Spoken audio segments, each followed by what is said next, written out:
అందరికీ good morning అండి. బాచిరావు IAS study సర్కిల్కి welcome అండి.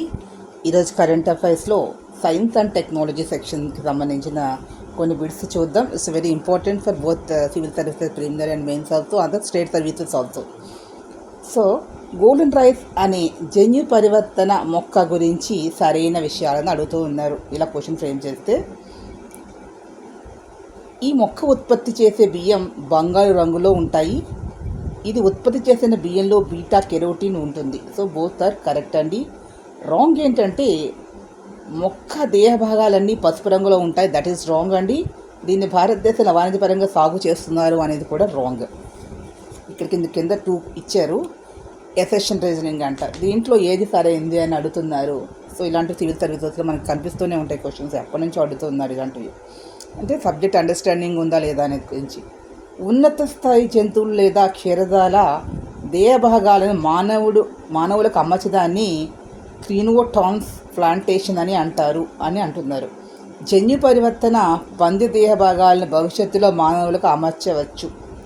బోత్ ఆర్ కరెక్ట్ అండి.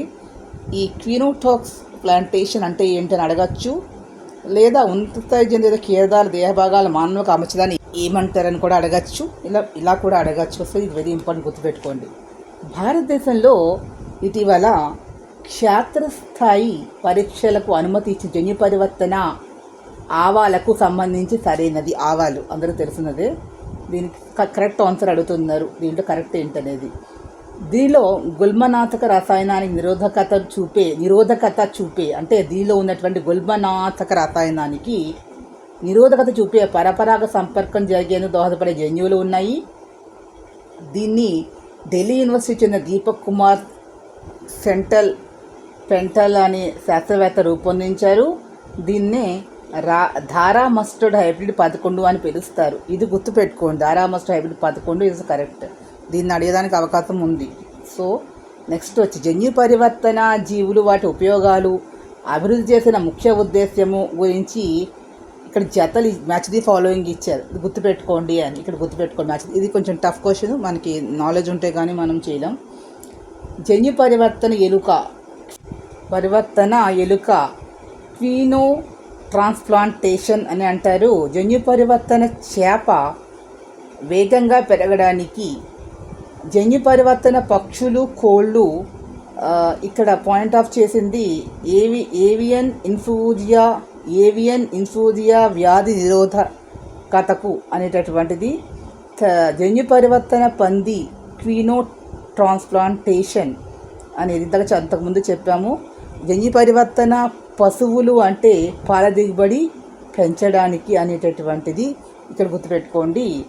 క్రింది వాటిలో బీటీ పత్తి గురించి సరైనవి అని అడుగుతున్నారు. దీన్ని మొన్సాంటో, మహికో సంస్థలు కలిసి భారతదేశంలో ప్రవేశపెట్టాయి అనేది రైట్ ఆన్సర్. అంతేకాకుండా బీటీ విత్తనాలు బోర్డ్గార్డ్ విత్తనాలు అంటారు అనేది కూడా రైట్ ఆన్సర్. బీటీ మొక్క గులాబీ రంగు కాయతొలచి పురుగుల నిరోధకతను చూపుతుంది అనేది కూడా రైట్ ఆన్సరే.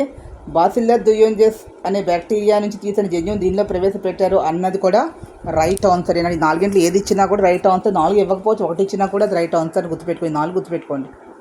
మొక్కల జంతువుల కణాల్లోని జన్యువును లేదా డిఎన్ఏను ఏ విధంగా ప్రవేశపెట్టవచ్చు అంటే రిట్రోవైరస్ పద్ధతి, మైక్రో ఇంజెక్షన్ పద్ధతి, జీన్ గన్ పద్ధతి, అగ్రోబ్యాక్టీరియం పద్ధతి. ఈ 4 రకాల పద్ధతులు ఏదైనా ప్రవేశపెట్టవచ్చు. భారతదేశంలో జన్యు పరివర్తన జీవుల గురించి నియంత్రణకు సంబంధించిన వ్యాఖ్యలు సరైన వాటిని. భారతదేశంలో జన్యు పరివర్తన జీవులను గుర్తి నియంత్రణకు సంబంధించిన వ్యాఖ్యలలో సరైన కేంద్ర అటవీ పర్యావరణ మంత్రిత్వ శాఖ అధీనంలో ఉండే జెనెటిక్ ఇంజనీరింగ్ అప్రైజల్ కమిటీ జీఈఏసి క్షేత్రస్థాయి ప్రయోగాల తయారీ విడుదల నియంత్రిస్తుంది. డిపార్ట్మెంట్ ఆఫ్ బయోటెక్నాలజీ అధీనంలో ఉండే review committee for genetic manipulation biosafety ప్రభావం సూచనలను పర్యవేక్షిస్తుంది. ప్రపంచవ్యాప్తంగా 15 పైగా దేశాల్లో కింద జన్యు పరివర్తన పంటలు ఎక్కువగా సాగులో ఉన్నాయి అని అడుగుతున్నారు. ఇక్కడ ఎక్కువగా ఉన్నవి సోయా, పత్తి అండ్ మొక్కజొన్న. ఈ 3 గుర్తుపెట్టుకోండి. 15 పైగా దేశాలు ఎక్కువగా సోయా, పత్తి అండ్ మొక్కజొన్న.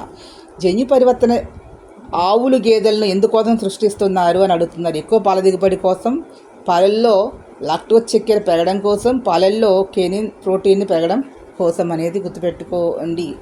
బీటీ పంటల సాగు చేయడం వల్ల కింది ఏ పర్యావరణ సంబంధ సమస్యలు ఏర్పడుతున్నాయని శాస్త్రవేత్తలు గమనించారు ఇటీవల. అంటే కీటక నిరోధకతను పెంచుకుంటున్నాయి, ఉపయోగమైన కీటకాలు కూడా నశించిపోతున్నాయి, బీటా టాక్సిన్ ఆహారపు గొలుసులోకి ప్రవేశించవచ్చు అనేటటువంటిది బీటీ టాక్సిన్ అని. ఈ వీడియో మీకు నచ్చినట్లయితే ప్లీజ్ సబ్స్క్రైబ్ మై ఛానల్. మరిన్ని కొత్త వీడియోస్ ముందుకు వస్తాను. Thank you to all. Comment బాక్స్లో కామెంట్స్ తెలియజేయండి.